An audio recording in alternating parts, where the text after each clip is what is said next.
Do you work for China? That's what Trump asked a reporter at the White House, and it's part of a much bigger problem.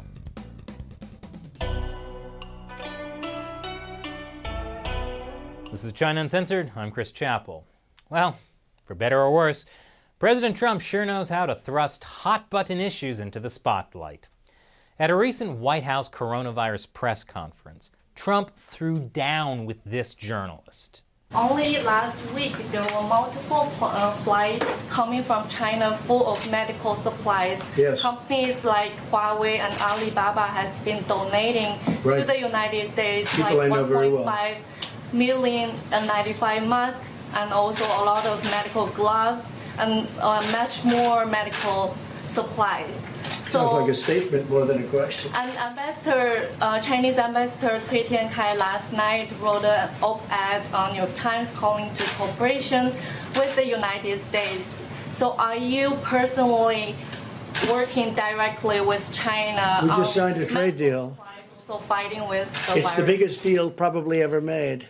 Okay, from there, Trump talks for about a minute about the great preliminary trade deal he signed with China. I'll spare you. But that's a super weird question that this reporter asked. Most of it was just talking about how great the Chinese Communist Party is and how Chinese companies closely linked with the Chinese Communist Party are helping the U.S. And as for the op-ed she mentioned by Chinese Ambassador Cui Tiankai, the ambassador wrote, "This is not the time for finger-pointing.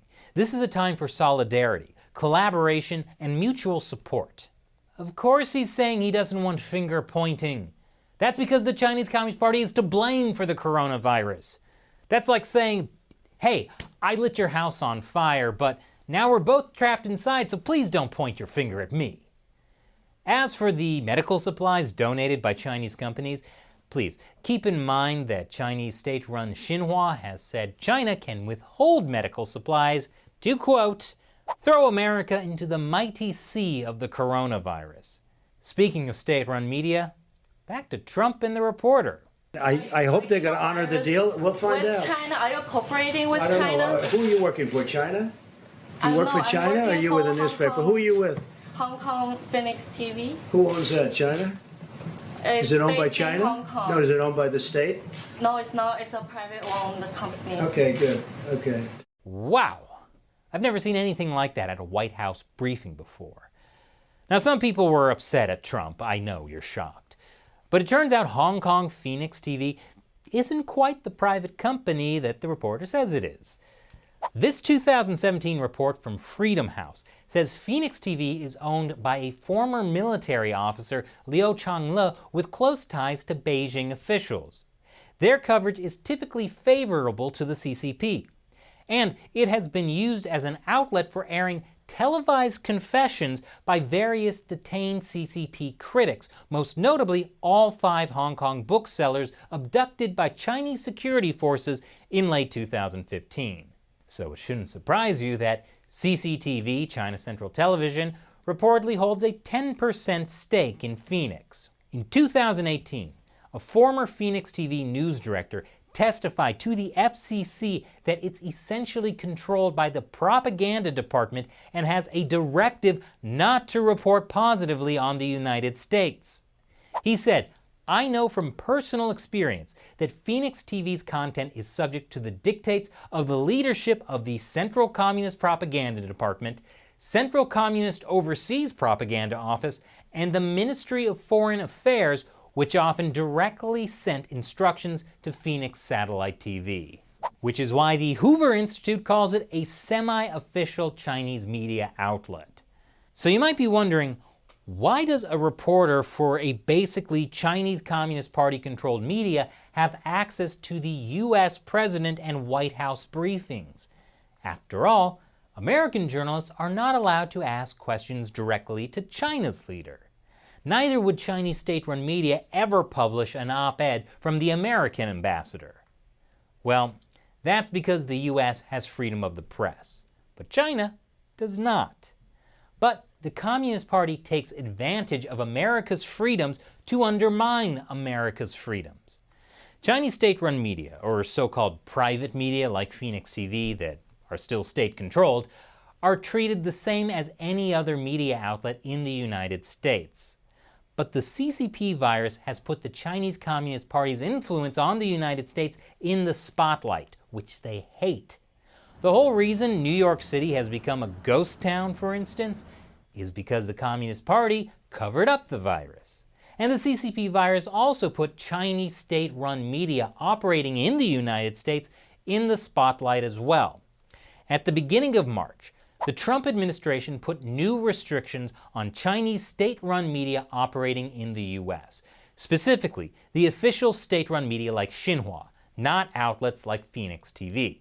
China responded by kicking out American journalists working for definitely not state-run U.S. media like the New York Times, the Wall Street Journal, and Washington Post. And now, U.S. officials are considering expelling suspected Chinese spies who work at Chinese state-run media outlets in the U.S., which is not the same as kicking out all Chinese journalists working for state-run media. And that still wouldn't even apply to Phoenix TV, which is technically not state-run, even though it's state-influenced. But the Chinese Foreign Ministry is spinning it as if the U.S. is kicking out all Chinese journalists, which is false. And more unbelievable, they're suggesting the reason behind it is that Trump doesn't want Chinese reporters discovering the truth about the coronavirus in the U.S. You know, because the U.S. Army actually started the coronavirus. Or wait, it was Italy. They can't decide who to accuse now. Speaking of Chinese Communist Party propaganda, the Phoenix TV reporter's question to Trump about cooperating with China is part of a new propaganda narrative that the party is now pushing. They're saying that the world needs to cooperate with China to fight the coronavirus. But I'll have more on that in our next episode. Now, I'll answer a question from a member of the China Uncensored 50 Cent Army. Since YouTube has been demonetizing us so much, the China Uncensored 50 Cent Army has stepped up. They're viewers like you who help us keep up the fight of truthful, uncensored information by supporting China Uncensored on the crowdfunding website Patreon. Today's question comes from William Adderholt. Buried under all the CCP virus news, there was a brief mention of Hong Kong opposition politician Cheng Lai-king being arrested and charged with sedition. What happened? Wow, great question. That even slipped under my radar. So, here's what happened. You remember all those super intense protests against the Chinese Communist Party in Hong Kong last year. We were there for a lot of it. And while we were there, an Indonesian journalist was shot in the eye with a policeman's rubber bullet, leaving her permanently blind in that eye. She asked for the policeman's ID so she could file charges. Guess what? Hong Kong police refused. Which brings us to pro-democracy district councilor Cheng Lai-king. Cheng Lai-king forwarded and later deleted a Facebook post that detailed the name and identification number of the officer alleged to have shot the Indonesian journalist. And so Hong Kong police arrested Cheng Lai-king for sedition, a crime under the old period of British colonial rule. The offense, which carries a punishment of 2 years in prison or a fine of 5,000 Hong Kong dollars for the first violation, has been rarely used in the past 50 years. So thanks for your question, William. I might have missed this important story otherwise. And thank you for watching, and a big thanks to the China Uncensored 50 Cent Army who make this show possible. If you'd like to hear your question answered on the show, go to patreon.com/ChinaUncensored to learn more. Once again, I'm Chris Chappell. See you next time.